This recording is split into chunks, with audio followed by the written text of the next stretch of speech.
Good evening, everybody. Hopefully, you're having a wonderful day so far. I got a good one for you today. Looks like Justin Trudeau just started his interview with the Conservatives about the foreign interference scandals that have been having in Canada. So this is going to be two quick Coles Notes versions of the videos that are going around from the Globe and Mail and the National Post. And just a quick plug, if you like these videos, if you could click the like and subscribe, that would be awesome. Now, with no further ado, let's get into it. Because I am Prime Minister and privy to all these informations, I have the names of a number of parliamentarians, former parliamentarians and/or candidates in the Conservative Party of Canada who are engaged or at high risk of, or for whom there is clear intelligence around foreign interference. And I have directed CSIS and others to try and inform the Conservative Party leader to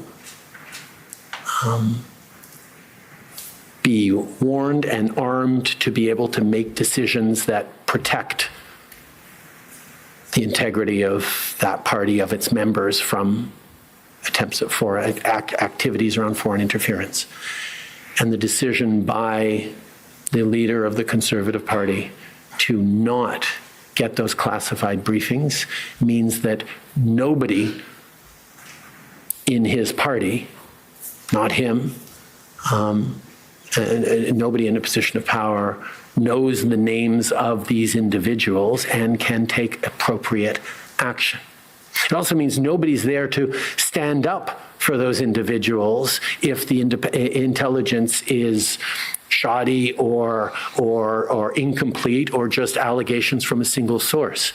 And that is something that as you've seen, we are ready to question intelligence when it comes towards the Liberal Party members, because we need to make sure if you're going to end someone's career, you're doing it in a responsible way. The decision of the leader of the Conservative Party. Yeah, well, it's a little hard when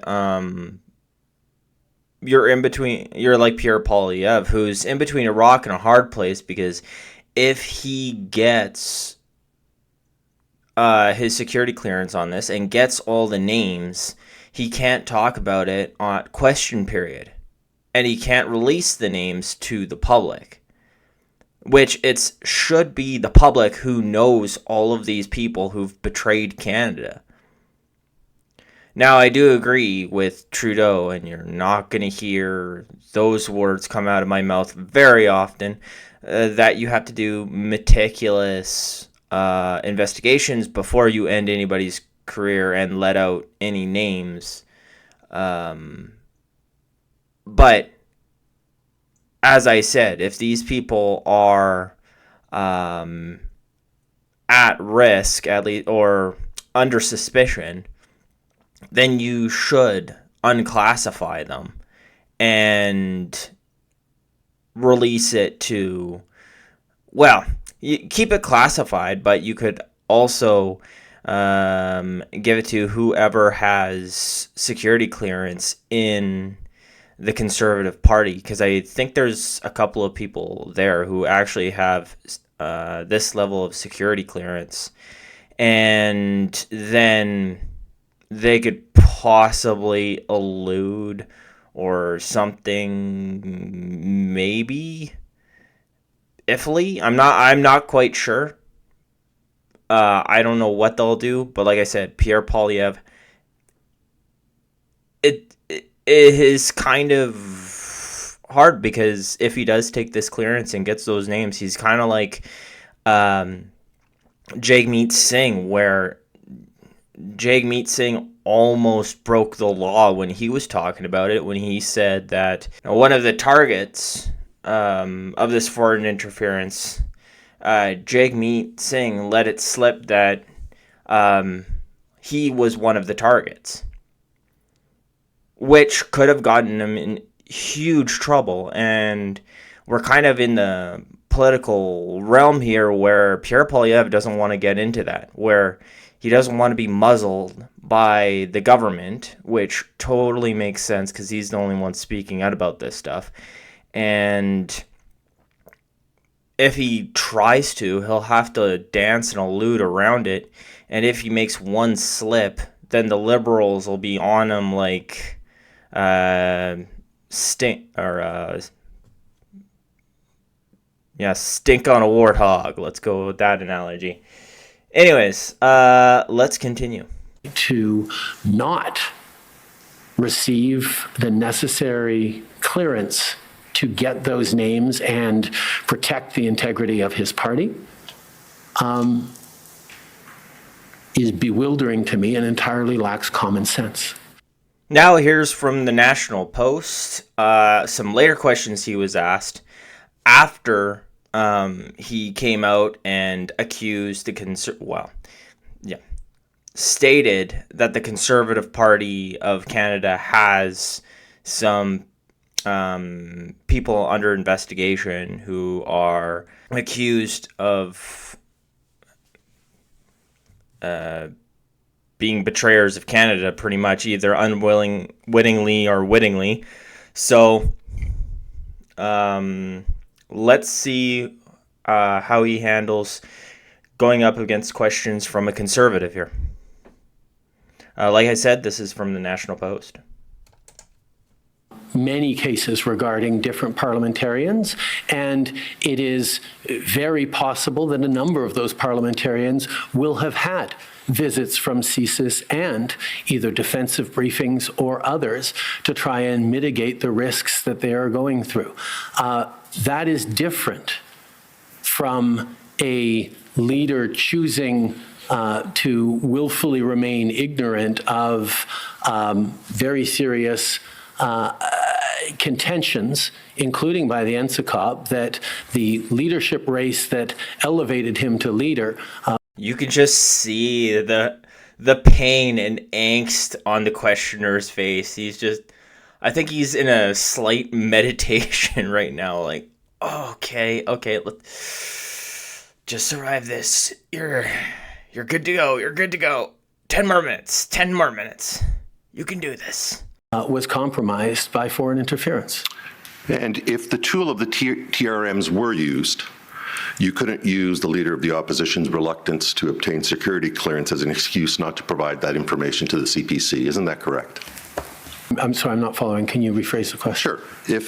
If someone wanted to get this information, this information about the names of the parliamentarians, for example, because of some imminent threat to the leader of the CPC, TRMs could be used, and in that event, it wouldn't be necessary for the leader of the CPC to obtain security clearance. No, you're entirely wrong on that.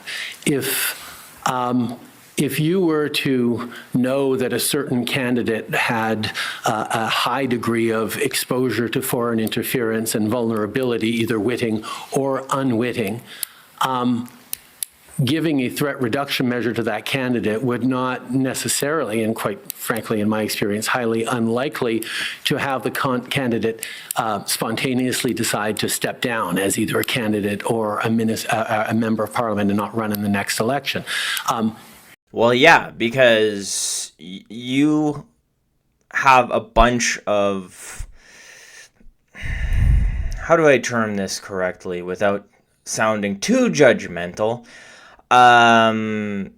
Self-righteous liberals who just want power in your party, and they will cling on for all of its worth, where you don't really see that too much in the Conservative Party, at least too much, though, because they're the leaders of they're the opposition party. It's kind of hard to tell, but we've seen it throughout the Liberal Party that no matter what ethics scandal, no matter anything, an MP or whomever will have to get fired to step down, or something massive will have to, well, actually, no. You see Han Dong, The last MP, I think he was from Toronto, after he had the whole foreign intelligence ethics scandal around him, he stepped down. But according to Trudeau, that might have not been the case, because he doesn't know any MP that just steps down because they're accused of an ethics scandal. Anyways, we all kind of assumed that he was silently fired, but not really. And I'm just saying, throughout the Stephen Harper's Conservatives, you never really saw any of them have to go through the ringer through the scandals that they were through, even though there weren't that many. But the couple that they had, I mean, they stepped down pretty quick. It didn't take as long as you see with the SDTC scandal, the SNC Lavalin scandal, the Green Slush Fund scandal. I mean, Guilbeault is still around, and I don't know how, but it is what it is. So, in a lot of cases, there is ways for the Conservatives to have the MPs step down, even though the party leader doesn't have the clearance to look at whose actual name's on there. Because like we said, like you'll learn, there are people in the Conservative Party who do have the clearance for this information.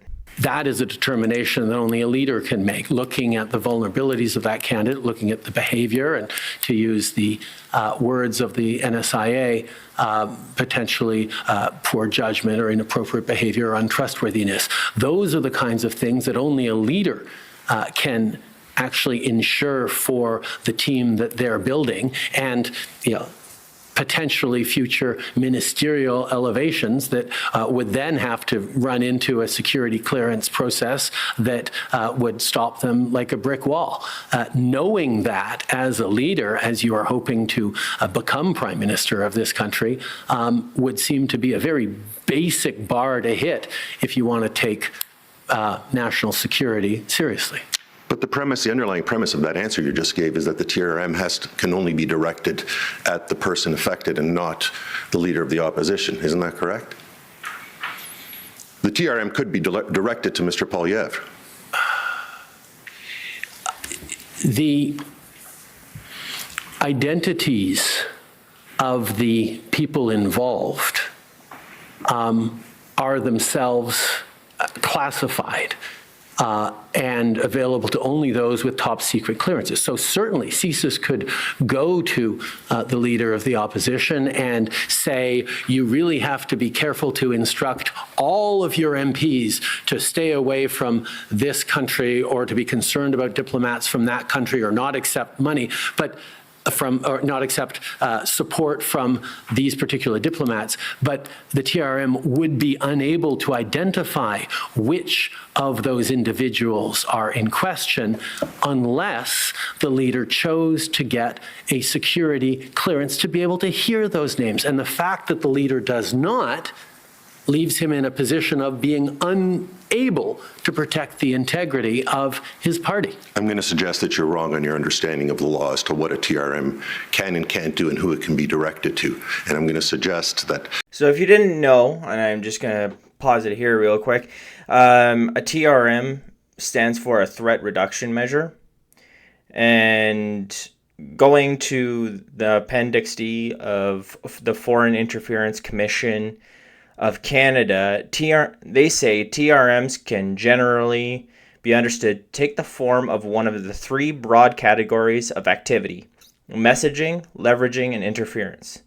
Messaging TRMs serve to push information directly or indirectly to the subject in an attempt to influence their behavior. Leveraging TRMs involve CSIS activity, typically disclosing information to a third party to enable the third party to take action at their discretion and pursuant to their own authorities against the identified threat-related activities. The intent of leveraging TRMs is to impede the subject from engaging in threat-related activities, but the means of doing so are under the control of the third party. So they could have outsourced this to a third party to reduce the threat of these MPs.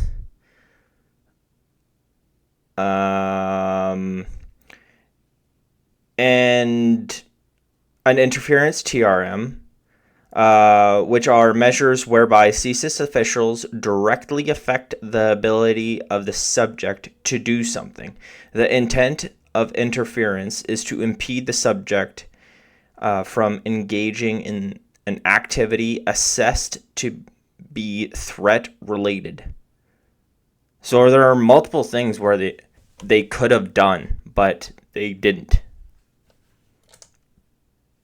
The fact that you leveled this accusation earlier today and didn't mention the possibility of a TRM was just for the purpose of grandstanding here today. On the contrary, threat reduction measures. And yes, it's kind of interesting how they're just focused on the Conservatives right now. Now, of course, I'm taking just a parcel out of an 8-hour video, which let me know if you want to watch bits and pieces of me going over the 8-hour video. I don't know too much about it, but I'm doing what I can with these little things, and I'll do it. But it just seems like he's going really, really hard at the Conservatives, but nothing about the NDP, nothing about the Liberals. Touched on it a tiny bit, but not really. It's all Conservatives, all political.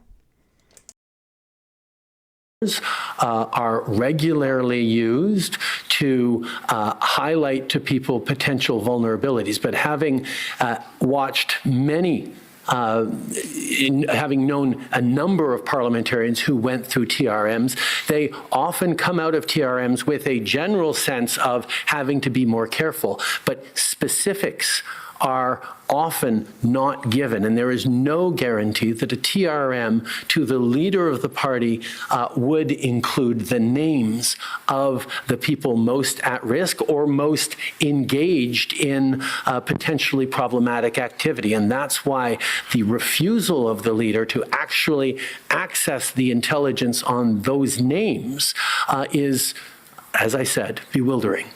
Do you agree that often when CSIS or some other security agency shares classified information, the recipient is severely constrained in what he or she can do with that information? Yes. Okay. And in fact, your own chief of staff yesterday gave evidence that the recipient of that information would not be able to use that information in any manner. Do you agree with that? No, I disagree, because the party leader can choose to not allow someone to run for them for any number of reasons, knowing in the back of your mind that this is the real reason, but giving it as an example, I'd actually prefer to have this other person run instead, or you had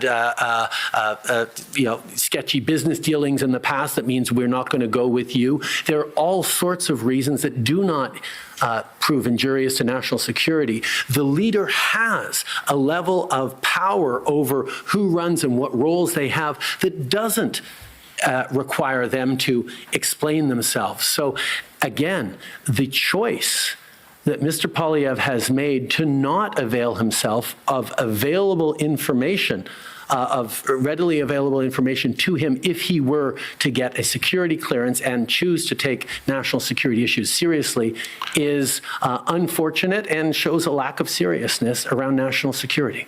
But then you also run into the issue of these MPs running as an independent, or,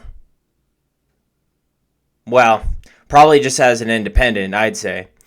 And then possibly winning because their constituents, they don't know why they left the party, right? And they could say whatever they want. They could say, oh, Pierre Poilievre I found out that he was just the worst guy ever, and he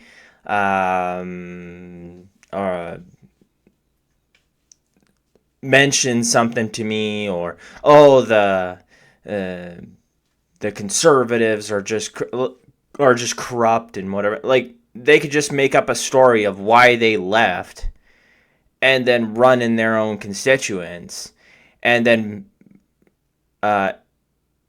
there's a possibility that they would be voted in as an independent, because they're kind of they might be viewed as an actual, like, they'd vote with the Conservative Party anyways. And B, I mean, who knows who's going to be the next runner-up for the MP, or a Conservative MP for that area? Are they going to be as popular as the person who's under suspicion? Like I said, the voters don't know, and that's the issue, and that's why Pierre Poilievre can't get this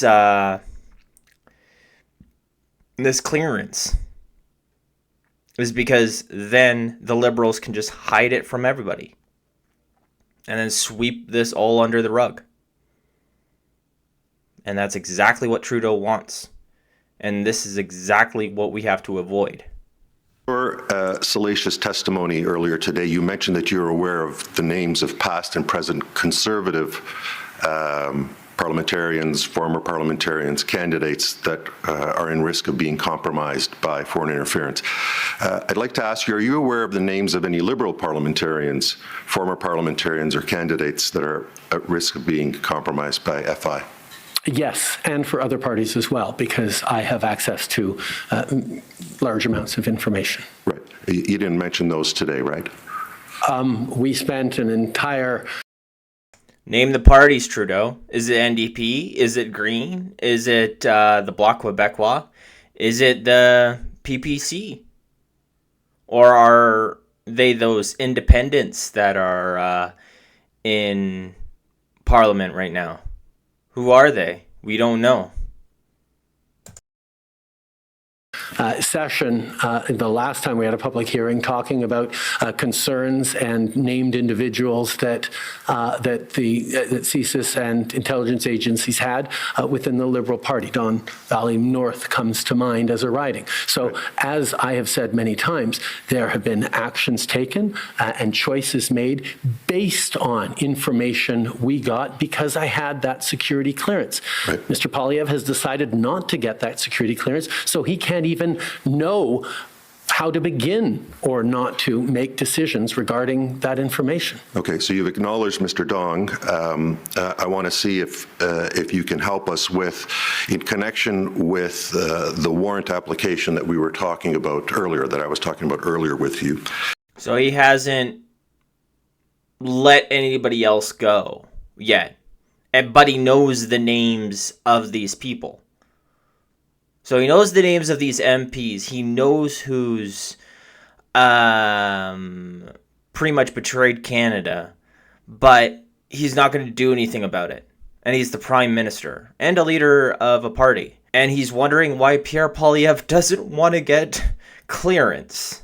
Can you confirm that either the target of the information or one or more of the individuals on the Van Wienen list were Liberal operatives, sir?